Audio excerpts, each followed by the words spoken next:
Mike, and I've got Matt with me today. And we've got a pretty exciting podcast, I think. We're going to talk about the Hawks beat the Avs. They lose to the Kraken, though. We're going to talk about some things that we've been hearing around the NHL about some top not free agent targets, top trade deadline targets. And let's get it started, man. Hawks, they beat the Avs. I was really surprised. I thought that they played a really great game. Getting into the final period there, I was kind of worried that they were going to kind of let it go. And for a second there, the Avs tied it up, but the goal got overturned because of goalie interference. So the Hawks won 3-2. Matt, what did you do you have a takeaway from that Avs game? It's just one of those games where like maybe the Avs overlooked the Hawks being like, hey, this is going to be an easy win. And the Hawks actually played really well. I think Athanasiou had a really nice coast-to-coast goal through everybody. That was really surprising. But you got to give an assist to Richardson for taking that review and risking a penalty too. Yeah. And he ended up being right. They bumped the goalie and it ended up getting taken away and ended up getting a win. I thought that they played well, man. I didn't see, really too much. Normally they're playing bad hockey, but they actually played, I would probably say, up to their talent level. And they did it without Patrick Kane. I thought it was a good all-around effort, and I thought that, we're on a 3-game winning streak going into the Kraken. I gave it 50-50. I thought maybe the Hawks could squeak that one out, or they could lose. The Kraken have been on quite a roll recently, and it turned out, man, that first period when it ended 6-1 during that Kraken game. It just kept on pouring on and pouring on and pouring on. And I was like, I don't know how these guys are going to get through this game when it's, it's 6-1. I mean, it was like 7 minutes left in the first period and it was 6-1. Yeah. They scored, I believe, 6 goals on 6 shots. Right. And I don't think that's ever happened in the history of the NHL before. Oh my God. That's how bad it was for the Hawks. Yeah. And, the only positive for the Hawks that night was Isaac Phillips got his first national goal. That's a big deal. He's kind of on the radar to be a part of the future. So that was a good sign to see. In all honesty, I thought a good sign was that, the Hawks could have easily laid down and played dead, but they tried to crawl back and make this game interesting. Final score was 8-5, but I got to tip my hat to them, man, for having some character and some willpower to come back and try to chip away at that lead. Yeah. Did you see I believe every single Kraken forward got a point in the first period. Wow. That's just showing you how they're playing really well right now. Believe it or not, the streak ended tonight. I actually watched it at the end. The Tampa Bay Lightning stopped the streak, and Brandon Hagel with the dagger, the open netter, just sped by 2 guys and buried it. He just might have heartbreaker. He might have 35 goals at the end of the season. He's got 17, and he's playing with Braden Point and Kucherov. Yeah, he's on the top line. Yeah, he's earned it. And Brian Emblem is the color guy there. He's actually in between the benches. He's great. He was been praising him I always watch Tampa. I enjoy Tampa. He always praises his speed. What a pickup it was. They think they won the trade. I think both teams won, quite honestly. We got what we needed, and they got what they needed, and it's been working out. Yeah. Kind of hard to believe. I thought he would have been a part of the future, but these things happen, man. I honestly thought he would be like a third line piece there with all the talent. Yeah. And he just snuck his way up to the top just because he's so fast. Yeah. He's got a good shot. He's got good hockey sense. He knows where to be. He's responsible. And you got a guy who's, a grinder on the line. He's going to get you the puck. He'll get the puck to Kucherov. Kuch will do his thing and set somebody up, or Braden Point will fire it, and maybe Hagel's there for a rebound or a tip or anything. It's a really good line. It's got a mix of everything. You got a sniper, an elite playmaker, and you just got a gritty guy who will just, do anything. Drafting in the draft, obviously, I think that if they could redraft that draft, he would go a lot higher. But, oh God, yeah. But someone like, I want to compare to to Reichel, because Reichel's young. He's a playmaker. He's someone that we're expecting to be a big part of the future here, and we're expecting him to put up points. Do you think that it's kind of beneficial for a guy to come in kind of under the radar like Hagel and just impress with his skill set than it is to have some hype around you?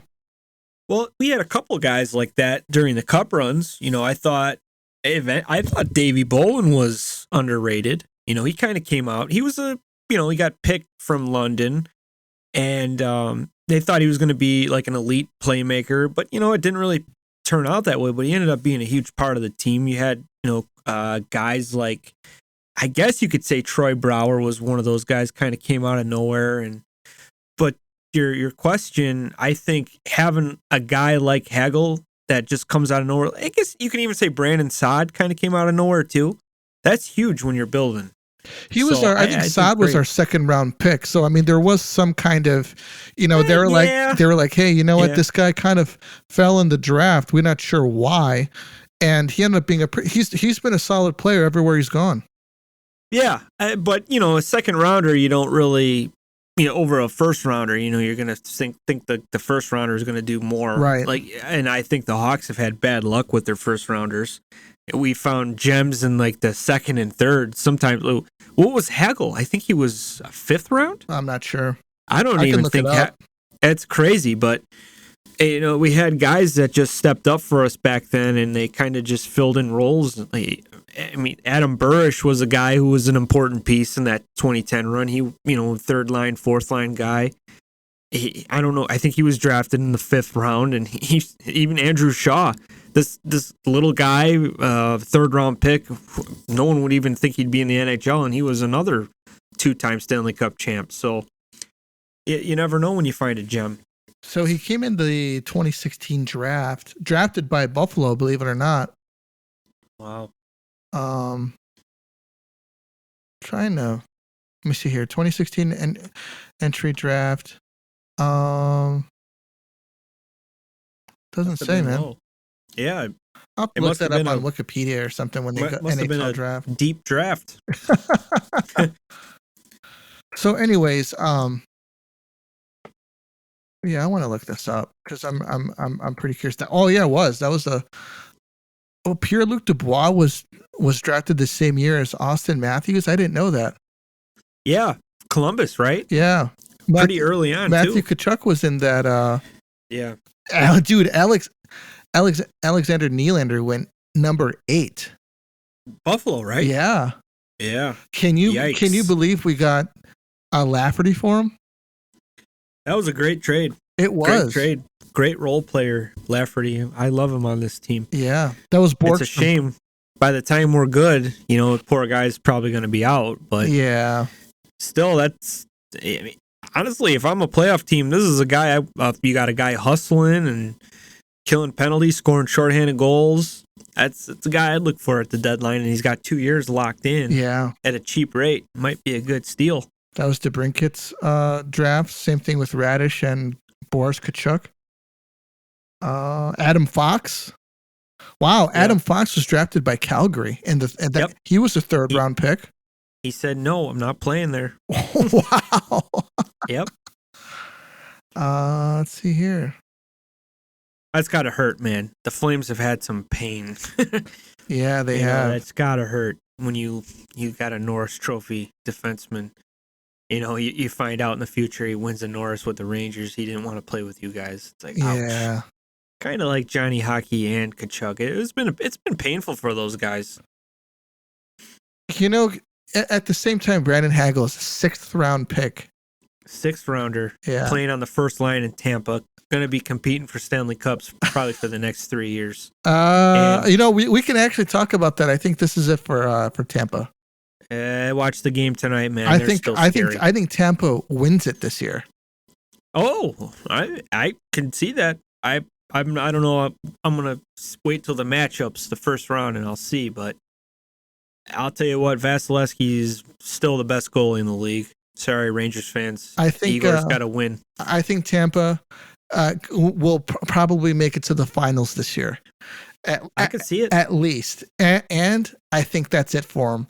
I think that this squad just played a lot of hockey. The last dance, and it's going to start. The injuries are just going to start adding up. Some key guys, are going to start going down, and it's just what happens when you have, a squad of guys that plays so much hockey. A shout out to Stamkos. He's 499 career goals. He almost got 500 today. Wow. Victor Hedman was looking for him, an open netter, and Hedman took the smart play and buried it. But he said he was looking. Man. But it would have been cool to get it. I hope he kind of gets it at home because he's been a lifelong Lightning guy. It would be cool to do it in Tampa. I can't believe that. I cannot believe that Hagel went in the 6th round. It's the last round. He got 2 first-round picks in a trade. That's just shows you how sweet. Important he is. Yeah, it's good for him. I hope he can get a couple of those guys. And you can see how much that Tampa, they feel that they got value from it as well. They gave a lot. It seems like they gave up a lot. 2 first rounders and 2 current NHL players. Yeah, and I like Radish. Radish Kachuk, I think would have a good role if we were a good team. Yeah. But he's out there just kind of banging and kind of stupid at times, I think. But still, he's in the NHL. He could play in the NHL. Right. So, and Hagel's on the top line, going to be putting up career numbers probably and competing for cups for the next year. So, but they think they won and I think we won. So, hey, it's win-win, I guess. So Lukas Reichel, man, I want to hit back on this. I want to know what your opinion is. He got sent down. A lot of people feel that, he's NHL ready. I am one of them. I want to know what you think, and then I'll give my take. Yes, I think he is NHL ready. After this last call-up, he kind of put an exclamation point on that. 4 games, I believe he was up. 3 out of the 4, he was the best forward, literally flying every shift. Even without the puck, he's making good plays. His first career goal was a beaut through his leg tip. I think it was like a tip through his legs or something. It was a really good shot, too. His pass to, I believe it was Kurashev. Oh, yeah, it was. He was like sliding in. So he sold a shot. Yes, he was selling a shot. Goalie completely froze up. Nothing goalie can do. And Kurashev scored the easiest goal he's ever going to score. He's just been the best. He's flying out there. And you know what? I see a little bit of this year Jack Hughes in him. Like the way he skates with the puck. He makes really good passes. He makes it look easy, his passing. Yeah, he does. He's ready to be up here. And this is the time to keep him up here because there's no pressure. There's no expectations. Learn. You can learn from some NHL vets. Even Max Domi said he's giving him advice. He's asking, and he's glad to help out and stuff. He's not learning anything down there, just skating circles around guys. He's got to be up here and learn the grind of the NHL season. I think now is the time to do that. Davidson, maybe is thinking, hey, I want him to develop down there because there's meaningful games. Come on, man.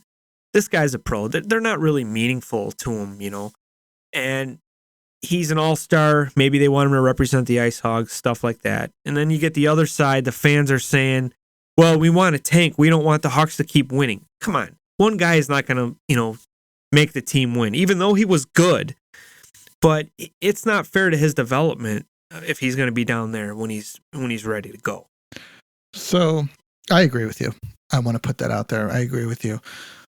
They say that they want to send Reichel down because they want him to start get some leadership traits because he is young, but they're thinking that he is going to be leading this team in a couple of years. And in a way, I think they're looking to see if he has leadership qualities because Jonathan Toews is not going to be the captain for the Chicago Blackhawks forever. And they want this kid they want to know, is this kid captain material? Is he alternate captain material? Obviously for the next couple of years, if Jonathan Toews were to leave, I think the right thing would be to give the seat to Patrick Kane because A, I think that he is sticking around, and B, he more than deserves it. to be a captain of this team. But I'm digressing a little bit. So leadership is a big thing for Reichel, and that's what they want him to do. Obviously, it doesn't hurt his confidence being down there. I think he's up to speed with the NHL, but I think that you're right. I think they do want him to represent the Ice Hogs in the All-Star game, but I think it really comes down to leadership for him. Do you think that hey, it's a good idea? No, because here is why. With your leadership comments. Mm-hmm. Go, okay, open up a stall and put him next to Jonathan Toews, the ultimate leader. Sure. You get more experience just by being with this guy all the time. Just watching him. Even sitting next to him in the locker room, you can learn. Yeah. And that's why this is the time to do it. Dude, if you see Toews, man, he talks to everybody, after games when he's hitting guys on the butt or whatever, he's after they win a game, I think that, I think he's such a great leader.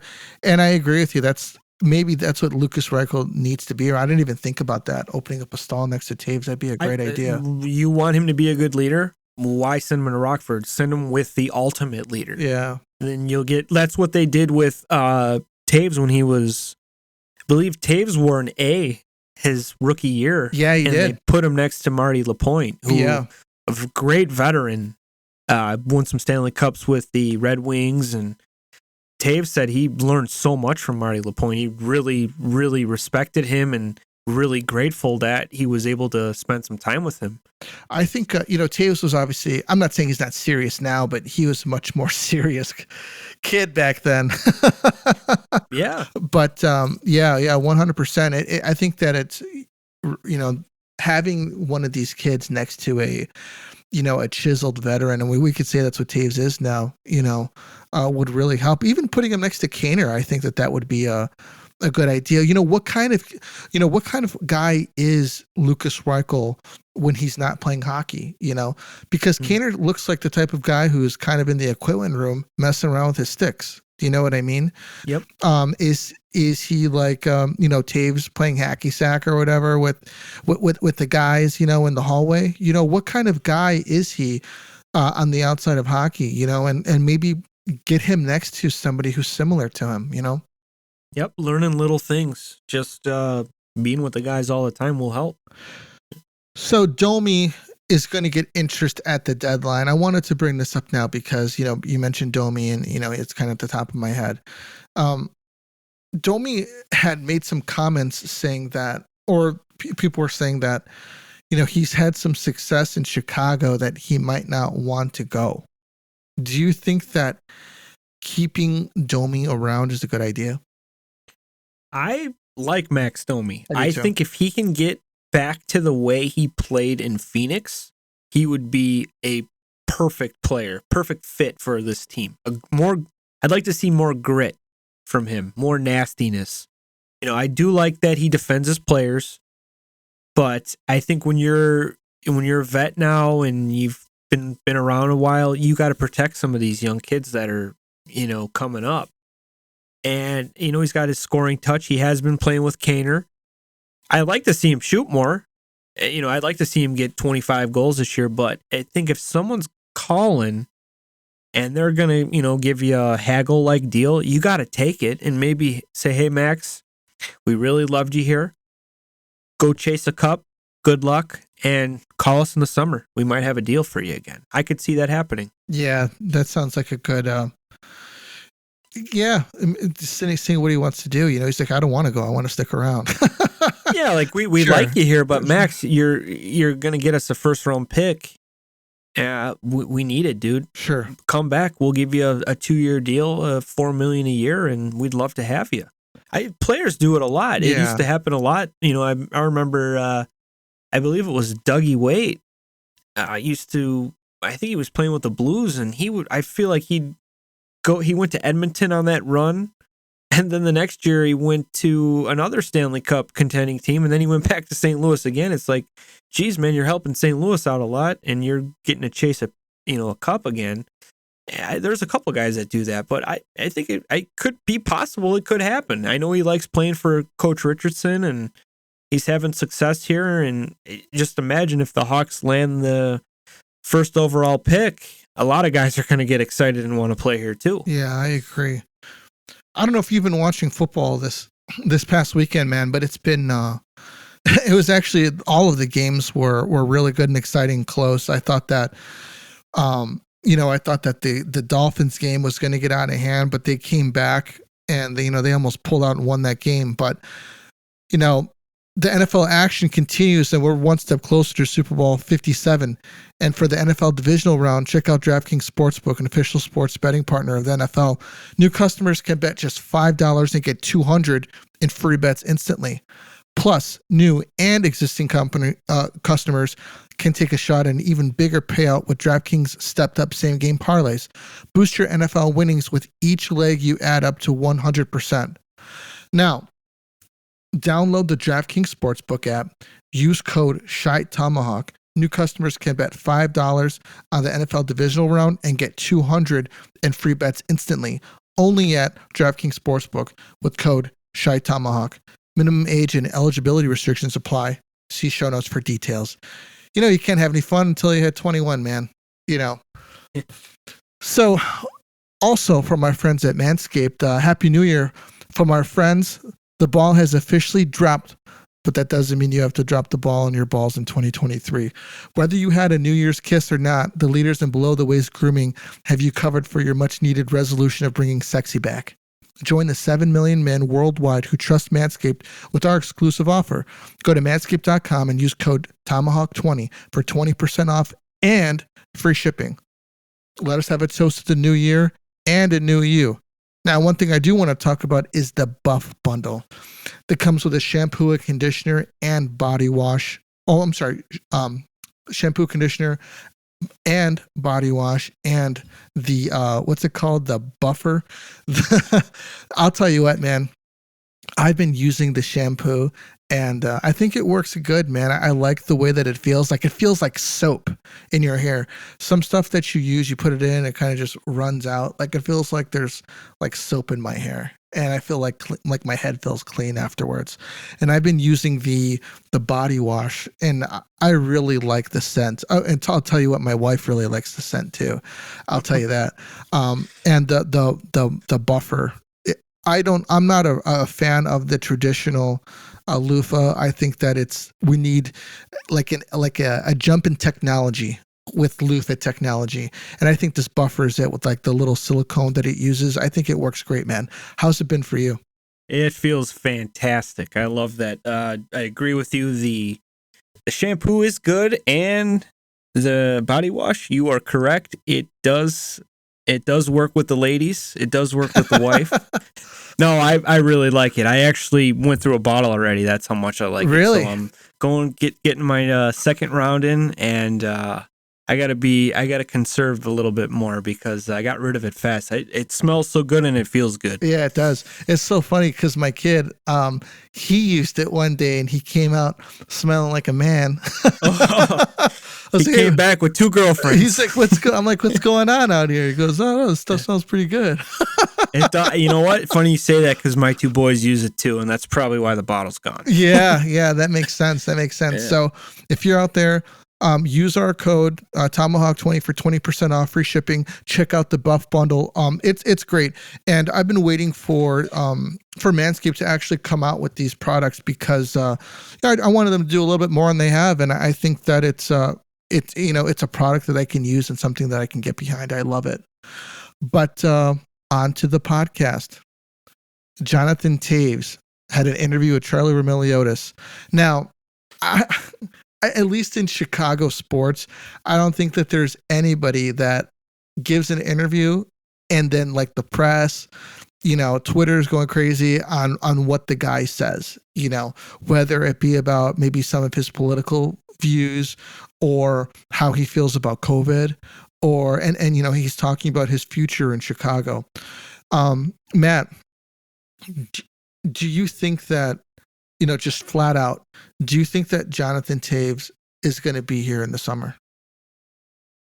I do not think he's going to be here in the summer. I think he's not going to be here at the deadline either. Okay. Where do you think he's going to go? I believe Colorado. Okay. That's a good bet.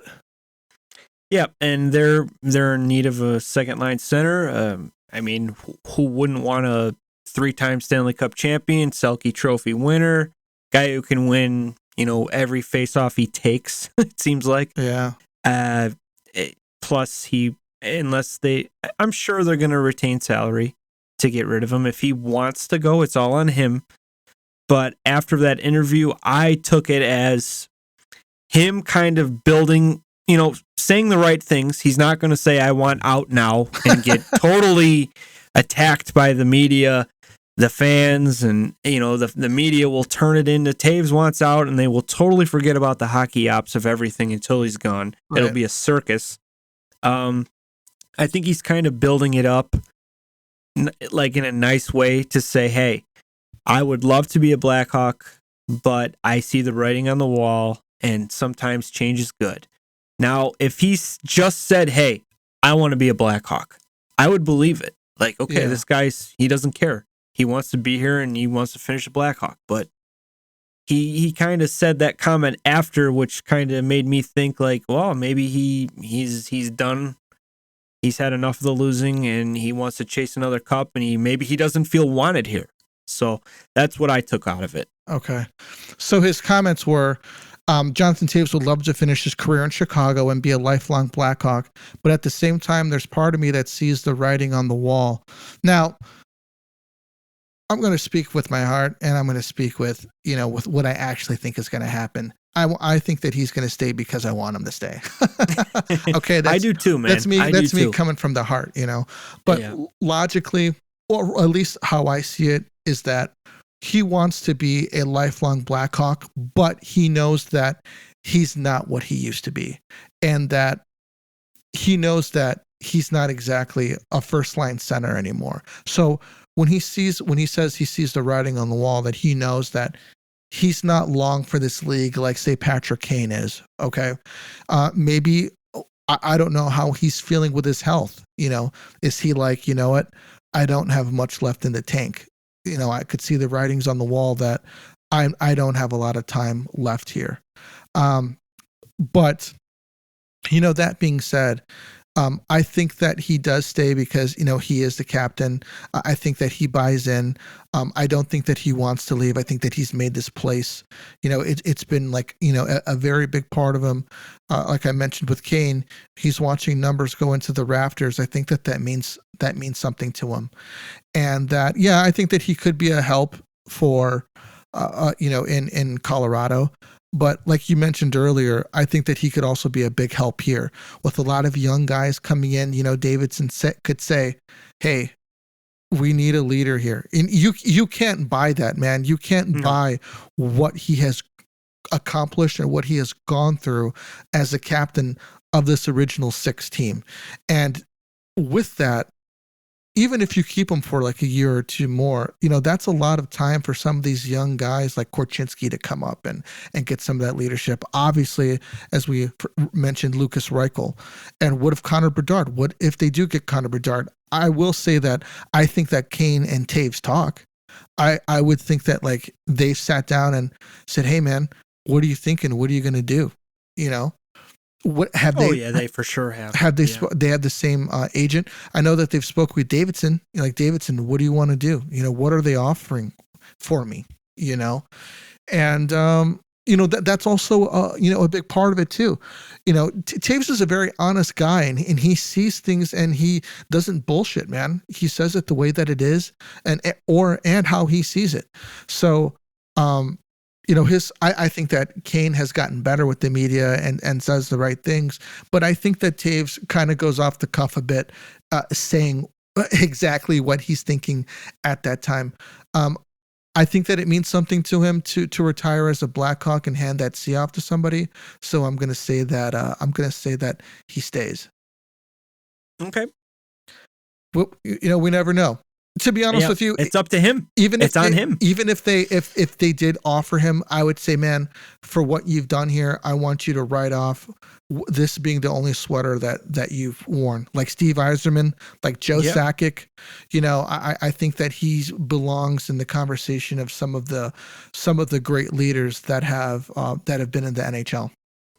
Yeah, but you don't know with the loyalty of Davidson. Sure. You know, you don't know what his plans are. He could say, hey, listen, I don't have you penciled in here. Yeah. And what can he do? You know, he's got to move on. But I would like him to stay too.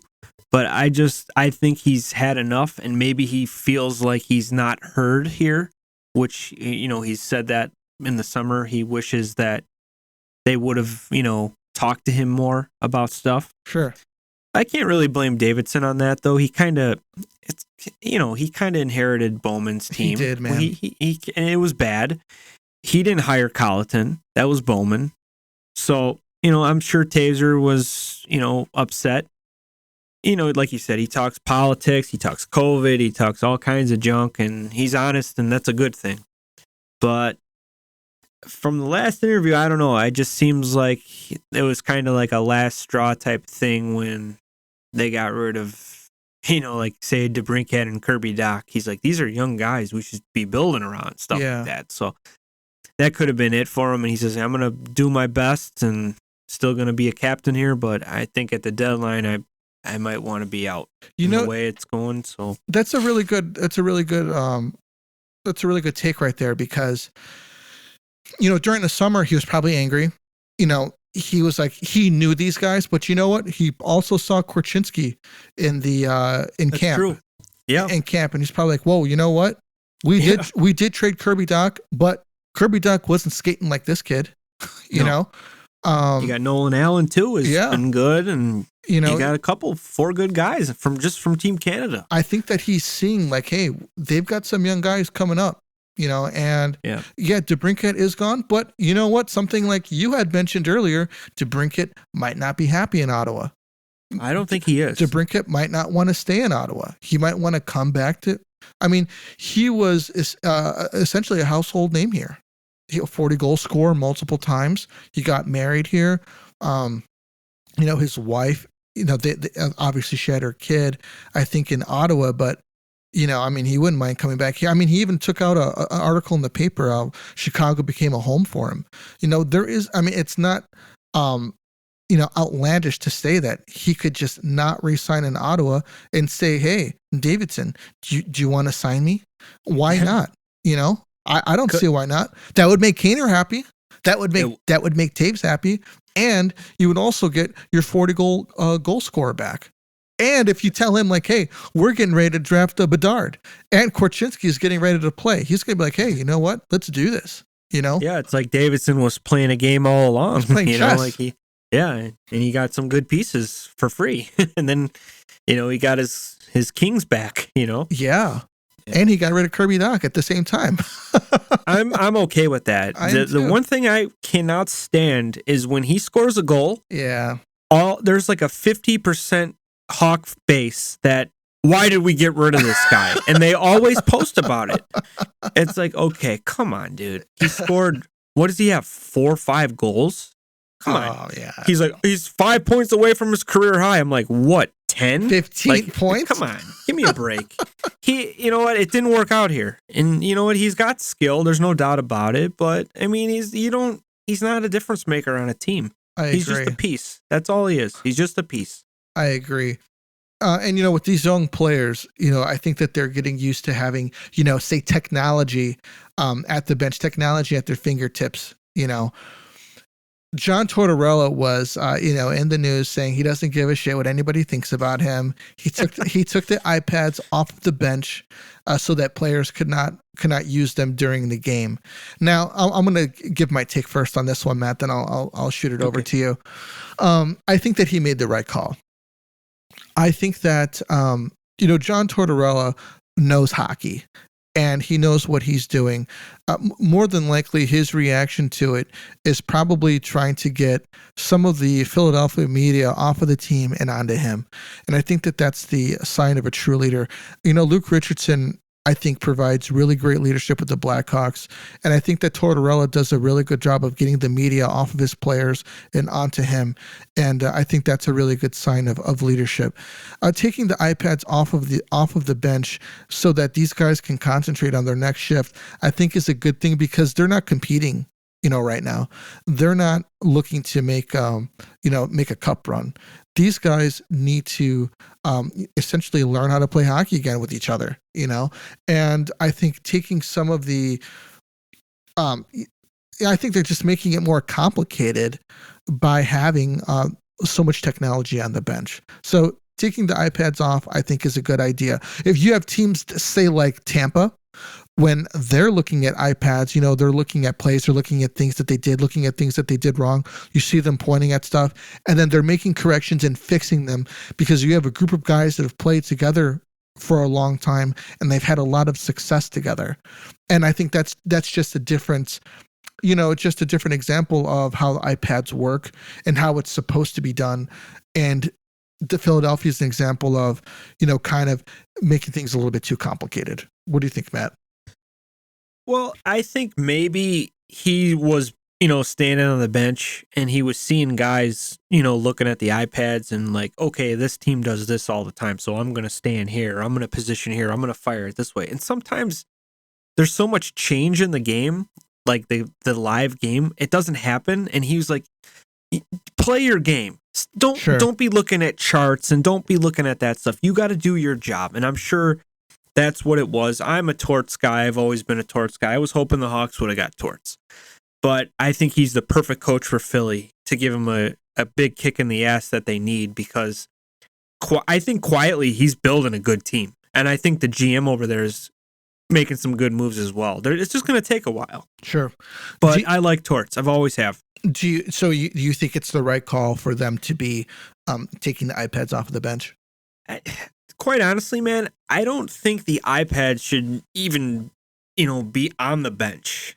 I think an iPad thing is something to look in intermission. Sure. Like even if you give it to a goalie, like, hey, bud, look, this is where he shot on you. This was your angle. It was way off. You weren't playing it. We weren't playing it right. And you can learn from it. But during a game, it's like I said, there's so much like speed and so you got to be ready to go.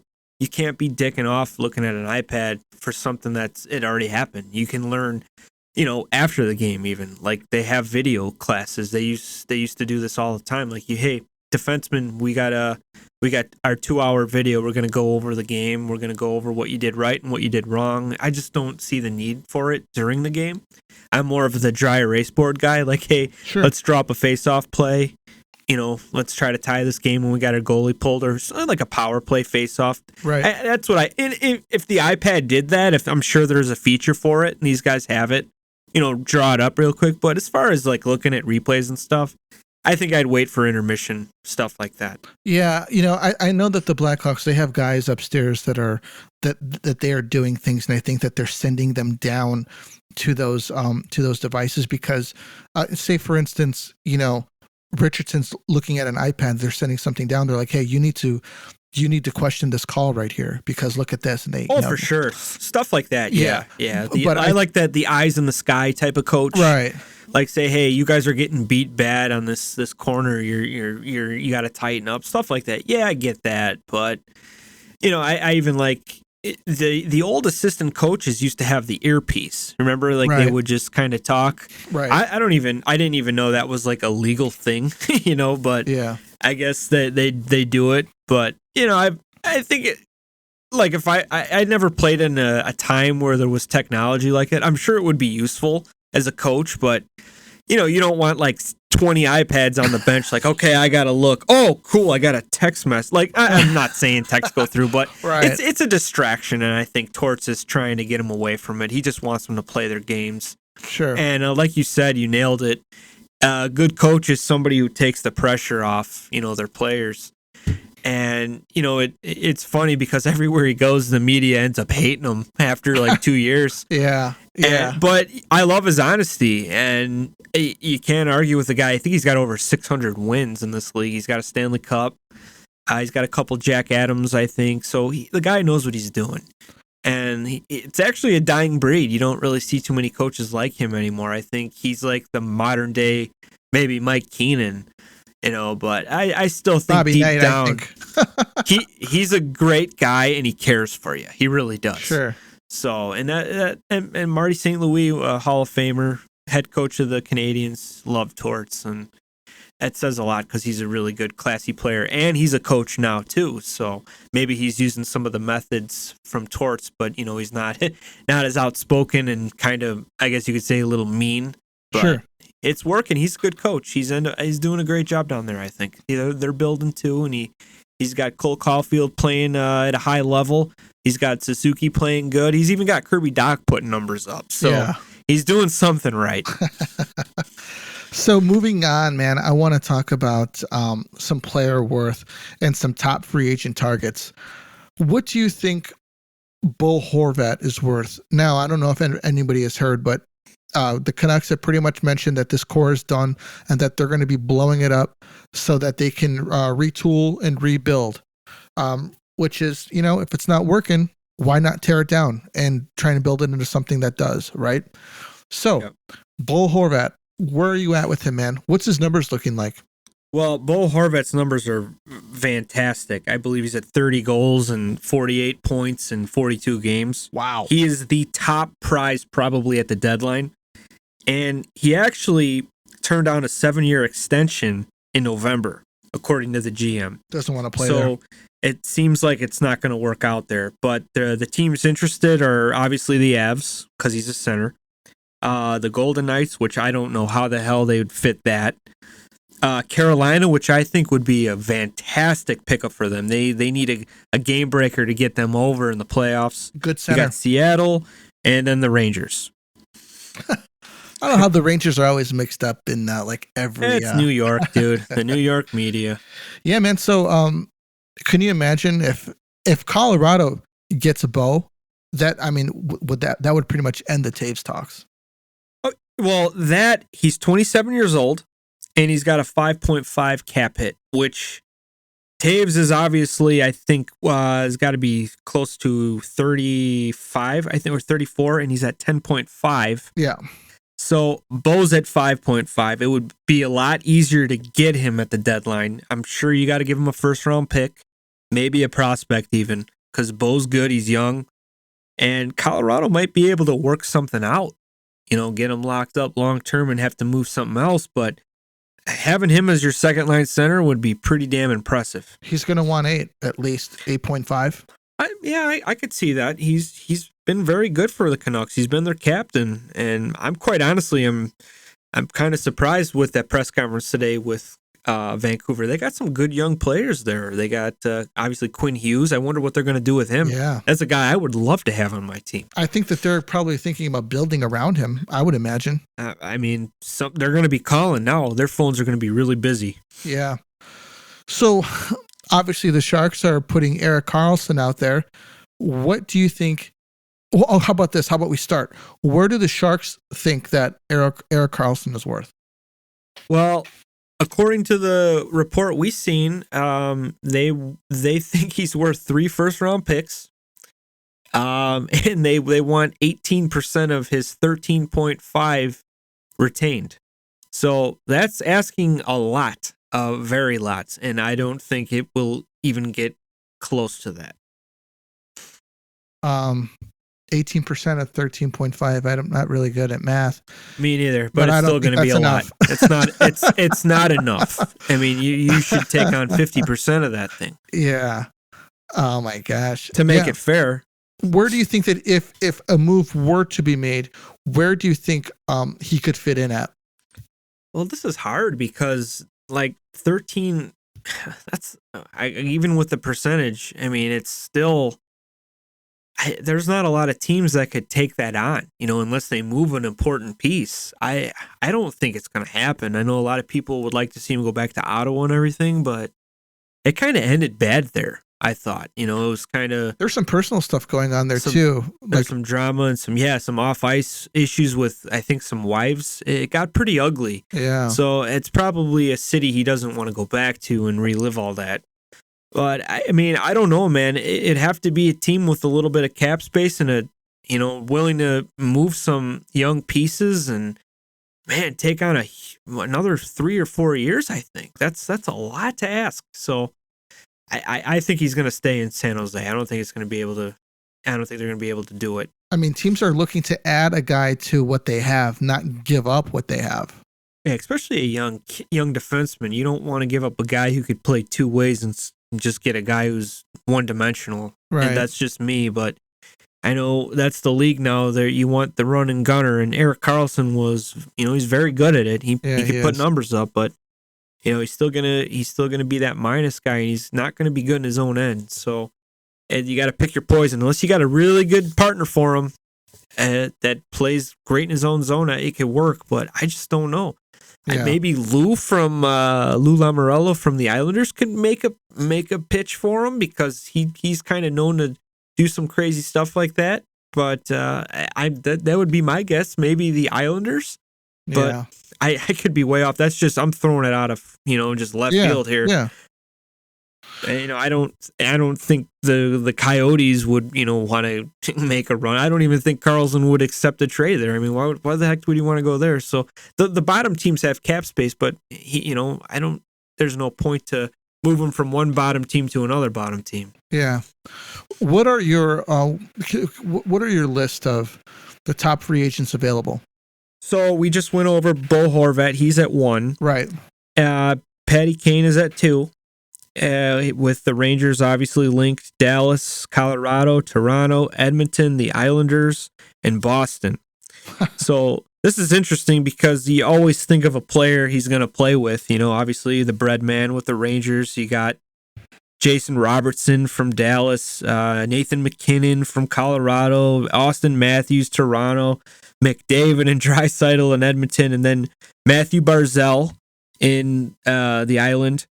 And then Boston, you got, Brad Marchand and Pasta. So I quite honestly think Buffalo could be in the mix, because they're kind of, they're not like great this year, but they're making some noise. Tage Thompson's a top goal scorer.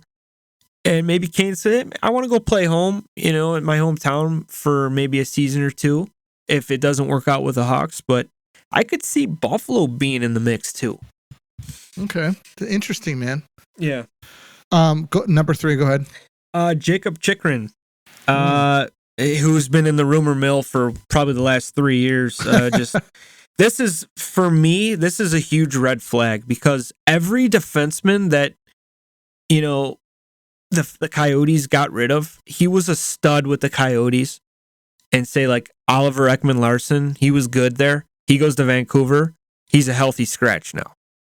You got Oliver Ekman-Larsson. Yeah, remember him? Wow, yeah, he was. You got Keith Yandel, who was good. He's ever since they traded him, he's bounced around on like 5 different teams.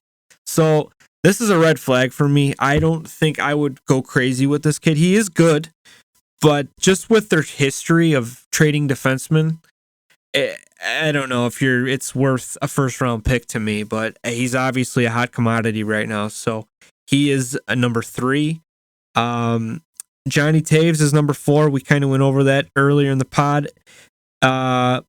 Colorado obviously is in the mix, and Boston as well is in the mix. So that's interesting too. I know it would be kind of cool to see him and Bergeron playing the same team, 2 Selke-like guys.